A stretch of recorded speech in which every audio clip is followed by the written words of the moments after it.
Sa pagsapit po ng inyong kaarawan, kami po'y buong pusong nag-aalay, pagpupurit, pasasalamat sa ating Panginoong Diyos na may lalang.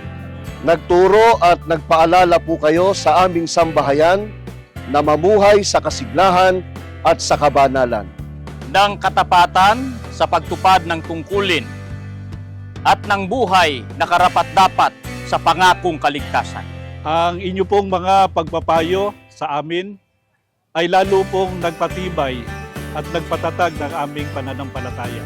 Nagsilbi po kayong ilaw at gabay sa amin sa daang madilim ng sanglibutan. May pagsubok mang nararanasan. Kayo po, kapatid na Angelo Eranio V. Manalo, ang huwaran sa katatagan.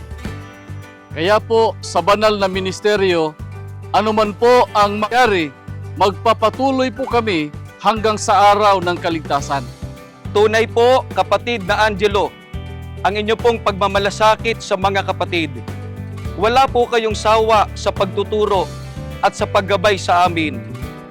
Sa pinakamamahal po naming pangalawang tagapamahalang pangkalahatan, kapatid na Angelo Eranio V. Manalo, kami pong mga ministro at manggagawa, kasama po ang aming sambahayan, at ang buong distrito po ng Misamis Occidental ay malugod pong bumabati sa inyo ng Maligayang Araw po!